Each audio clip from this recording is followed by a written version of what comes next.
Business Brain, episode 531 for Casual Friday, March 8th, National Proofreading Day 2024.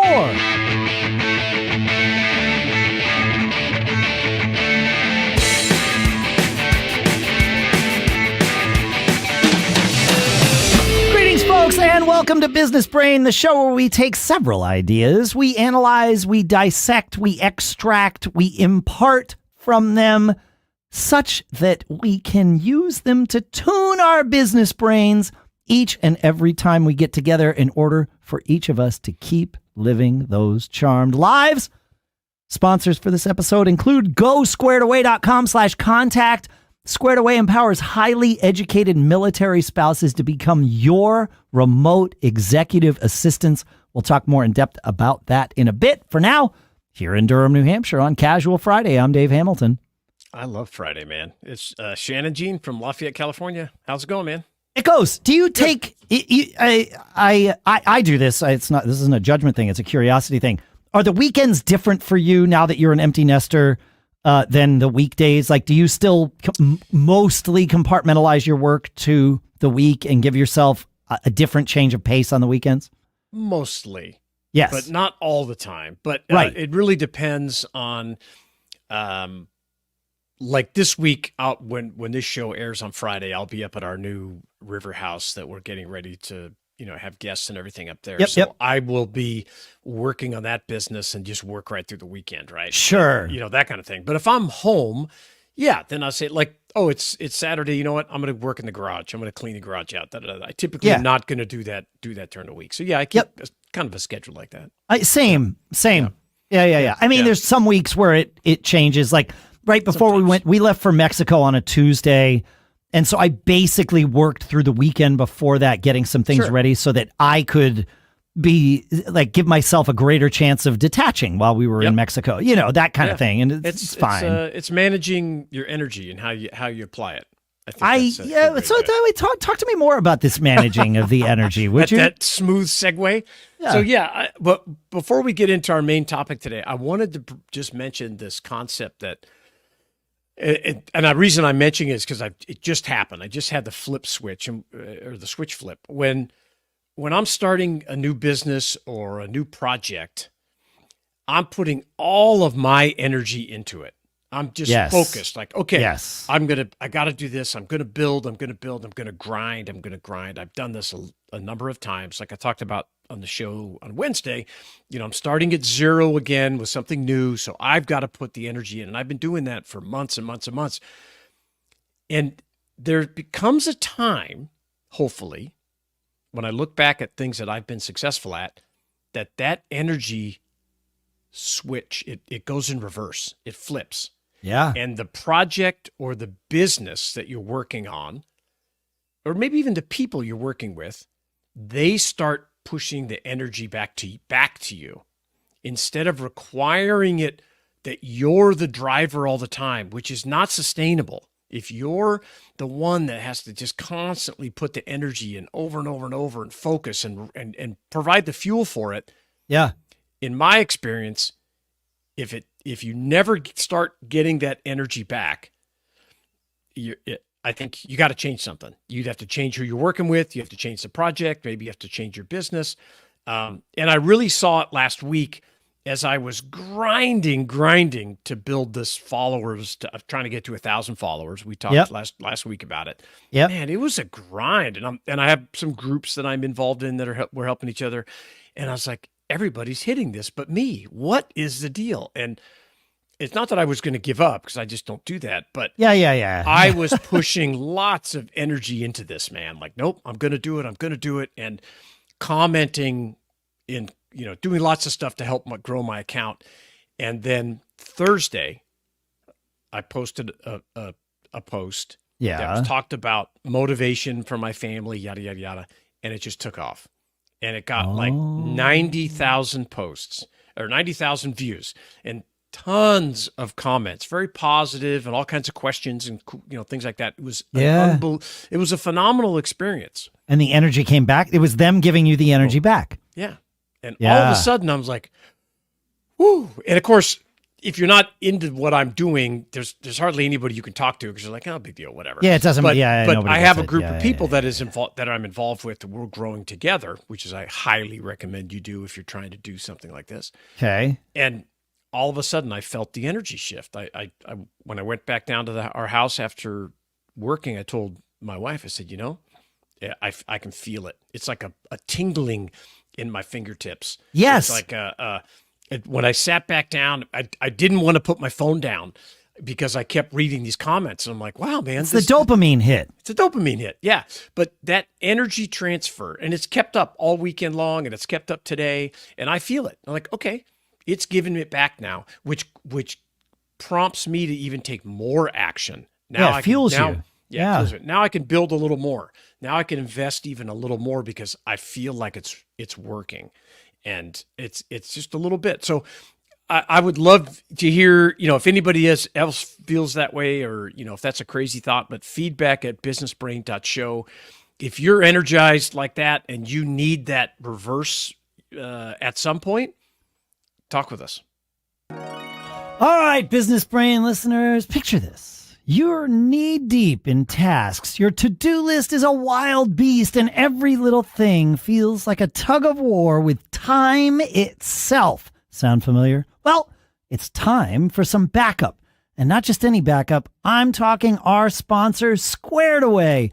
With their squad of remote executive assistants, all highly educated military spouses, Squared Away turns your chaotic juggle into a graceful ballet. They're the secret sauce for focusing on what truly matters, slicing through your tasks like a hot knife through butter. And let me tell you, the range of tasks they've taken on for entrepreneurs like us, it's like reading a magician's to-do list, from event planning to grant writing to more peculiar tasks like booking a flight for a dog or hunting down the perfect puppeteer for reasons. And yes, even making sure virtual baby showers go off without a hitch. Imagine leaning on your Squared Away team for everything from the labyrinth of paperwork to coordinating travel itineraries that don't make you want to pull your hair out. It's like having a personal wizard dedicated to making sure nothing falls through the cracks. So if you're ready to transform your business chaos into that charmed entrepreneurial life, it's time to get squared away. Contact Squared Away today to see how they can support your business. Just go to GoSquaredAway.com/contact. That's GoSquaredAway.com/contact. Let Squared Away be the secret weapon in your business arsenal. And our thanks to Squared Away for sponsoring this episode. All right. I was talking with a listener, a friend, about he's starting a new business. Let's put it this way. And it's not his first business, but it is the first business that he's starting where it is already his full-time gig. Okay. He's had side hustles before. Sure. All right. That's different, right? Than, relying on this thing to not just be the thing you can, have enough work to do, but eventually to drive an income. Yeah. And he's got a couple of partners with this. And he asked me a lot of questions, in fact, but one of them, the one that I want to focus on here, was how do you pay yourselves when you're just, when the only people working in the business are the three partners, and, income is ramping up, so you don't have this, steady, predictable, stable base where you can pay yourself salaries or whatever that is. Like, how do you do that? And I thought, oh, well, what a topic to talk about here, because this is something I think many of us have had to solve. Many of us will have to solve either again or in the future. And I've done it a few different ways. The first thing to do is to figure out what each partner needs from the business. I've started businesses where everyone either is financially independent, or where everyone is financially independent from the business, whether that means they just have more money than they need, or they have an income stream from somewhere else, or something.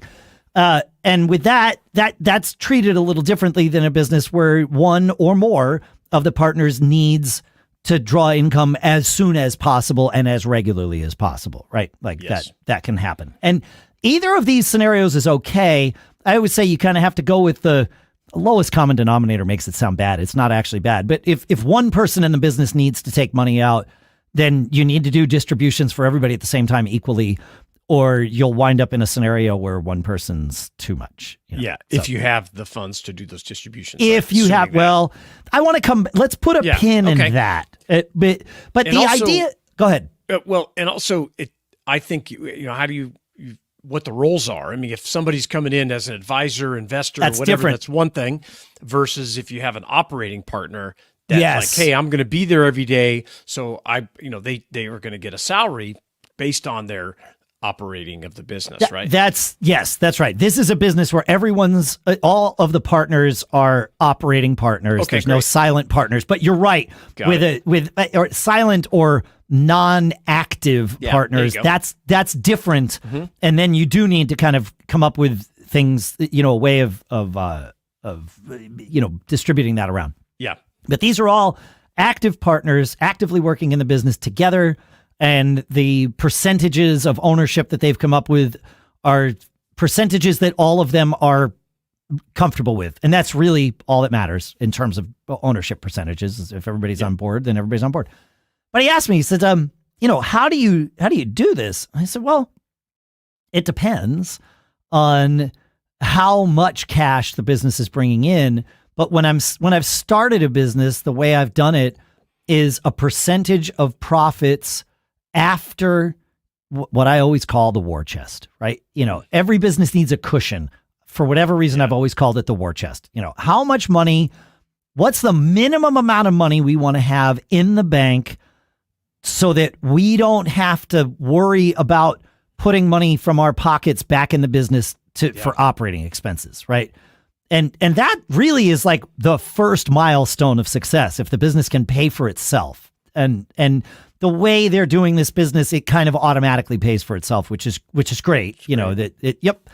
So their expenses are, other than some really minimal things, their expenses are very much tied to their income. So think of it as commission, but it's not, but that kind of thing. So great, no problem. Once you set whatever that minimum is, great. Then, pick a time period. Monthly is what I've always chosen, because it's not so frequent that it's a burden, but it's not infrequent. So every month on a specific day, that same day of the month, I've always done it where we go in and we take what we have in the bank, we subtract the previously agreed upon number of the minimum balance in the bank. War chest, yep. The war chest, yep. And whatever's left over, we distribute according to percentage ownership of the business. Again, as long as everybody's an active partner. If you had sure. That's generally how I've done it. With one business we had our minimum number of the war chest, and then we had a goal number of the war chest. We knew that we needed X to run the business, but really we wanted about 4 times X as the really comfortable cushion based on some possible future needs of things that we wanted to do. So what we would do is we would take, we set the minimum number. Great. When it came time the next month to do, the first month rather, to do the distribution, we subtracted, we did the math. There was the amount that we were going to split. And instead of it being 100% split amongst the 3 partners, it was 95% split amongst the 3 partners. We added 5% to the war chest. And then after adding 5% to the war chest, we increased the minimum number of the war chest. Right. And we knew what the ceiling was so that we weren't just going to increase it ad nauseum. But, and then once that was it, then that was the minimum. And we increased by 5% of whatever the leftover was the next month. And it didn't take us very long to get to that war chest number where we were like, oh, now we have everything we need. Now we can go to distributing 100%. I will tell you from a different perspective, because you've never had inventory. Fair. And inventory changes everything, because it is the monster that can suck out all your cash. Yep. And if you're, depending upon what your margins are, you have to spend a certain amount. Now, if you're a manufacturer, you have to create a certain amount of product. Yep. But if you're a reseller, you have to buy a certain amount of product to resell to make those numbers work. So Okay. if you're going to make 50% margin, just to keep things very simple, and you want to make $50,000, well, we got to buy $100,000 worth of product and sell it every month, right? Yes. Just gross, really easy. So wouldn't you buy $25,000 worth of product? Yeah. Okay. I was just doing the math. If you're making, if you want to make 50, if you want to, yes. Yeah. Okay. Yeah. Okay. Yeah. But whatever the numbers are, you figure it out. Sure. Math in public always scares me. Yeah. But I got you. Yeah. But at the end, it's never as clean as you want it to be. It's not like, oh, well, we just drive that number down to zero and at the end of the month we can see. It never is that way. Your inventory creeps, and maybe you sell 83% of it last month, or maybe you only sold 64% of it. So then you're stuck with, okay, we've got this product that's taking up cash. Your inventory can creep up and up and up and up, and it impacts your available cash. So then what do you do? So in those cases, I've just decided, okay, what's your salary requirement? At the end of the year, we're going to take out the same thing. What's your requirement? How do we deal with this? And when I was young, I didn't have much of a requirement because I was young. I didn't have, expenses like you build up over time. Yes. And so, you have your partners go, okay, guys, what do you want to take? Okay, we need a couple grand a month, whatever it is to get started. Or in the beginning, we can't take anything. Okay, we got to start building up some cash. But then, a year into when you hit your war chest, you got it. A year into it, okay, I want to take this. Like Dave, when you and I started deals on the web, the goal was to get to generate enough money to hire someone. That was our number one goal, so that we wouldn't have to do the day-to-day work, and we eventually did that. But at Mac Rescue, when we started that, my partner and I, we had young families. We needed to take a check. I needed to have it. So we were employees of the corporation, and we just got a salary. We both agreed on what our salary was going to be. Yep. And it wasn't, unless you were broke, it didn't hit at the end of the month like, wow. And don't get me wrong, there were times where you could not keep that check. You couldn't get paid because you had to make payroll. So there's definitely different ways to do it. Yep. The number one thing for me would be to keep it lean as possible. Yes. And live as frugally, is that a word? Frugal. It is. Be as frugally as you can. Yeah. And then when times are good, you can take out more. Yeah. And you have a great quarter, a great month, a great year, because you're also going to want to reward your employees, and maybe some smoking hot deal comes along. And you want to take advantage of it. And you need $1 million, and Yep. where are you going to get it? And maybe you can't borrow from the bank. So you need to have access to capital so you can go deep and hit hard on it. So it gets very complicated. No, it's easier when you're starting. For sure. Yeah. Yes. Even with the scenario I described, that generally has lasted maybe 2 years. Yeah, that's maybe right. But somewhere between 6 and 24 months. And then at that point, we even in the businesses that I described where we had the multi-tiered thing and all that, I think it was about the 1 year mark, maybe the 18-month mark. We were like, all right, great. Businesses, now we can predict what this business is doing. We set a salary for ourselves, which if you have an LLC is a guaranteed payment because you're not supposed to pay yourself as an employee. But the IRS doesn't really care in my experience. Talk to your accountant. And then we just paid ourselves the salary. And then once a quarter, we would evaluate our war chest and decide, do we have anything that, we want to spend this on, like that is what I'll call controlled growth or chosen growth, which is different from the, hey, a smoking hot deal appeared. We need to do this today. That's different. You still have control over it, but it's not planned growth, right? That's just like it fell into our lap. Do we want to take advantage of this or not? And we would, decide, all right, let's leave X in the bank. Great. That leaves Y as leftover. So let's distribute that like we used to, according to percentages, and we're done. And that worked out fine. Yeah, and I would say that you either need to have a strong operating agreement that you've got this built into, or if you're not at the point yet, you're just starting out or in the planning stages, use the working agreement. Yes. That we've talked about here on the show. You can email feedback@businessbrain.show and we'll get you an updated copy of that. I was just working on it the other day. And that working agreement is great because it's also an exercise in working together with these partners. Yeah. Because believe me, I've had potential partners that we could not get this agreement figured out. And I would say, hey, you know what? That's kind of a harbinger of the way things might be. So let's not do this deal. Let's just pull the plug on it before anybody gets too deep. Yep. Yeah. Yeah. And the way I like to do it is to give them a blank one and you take a blank one. Ooh. And based on the way you've discussed everything, hey, it's going to be great. I mean, you're in the beginning, everything's sunshine and rainbows. But in the working agreement, it's like, what happens when things go wrong? And what is the distribution of profit? Of funds. Yes. Funds. All that stuff is in that working agreement that you can work through. It's not as formal as like an operating agreement.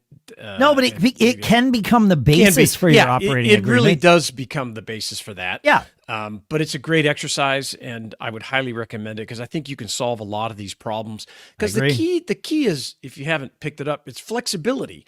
It's talking to someone, because someone may say, you know what, I'm at this stage and I don't need that monthly revenue, so I'll bank it. But I know you're growing and you need this and whatever. You've got a young family or you have this. You do it and I'll. Well, I want to. That's the pin that we put in, and I want to leave that pin in until the next episode because I think this is. There are some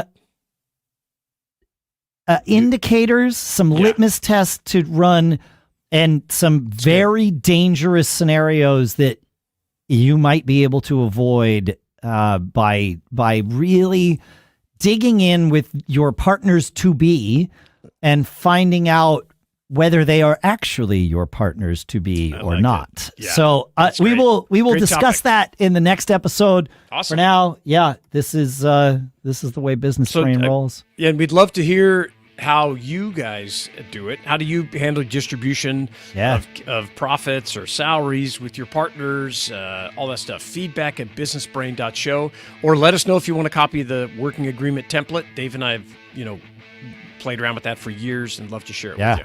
Absolutely. Feedback@businessbrain.show. Just like he said, make sure you check out gosquaredaway.com/contact. And do me a favor, would you? Please keep living that charmed life. We'll see you next week.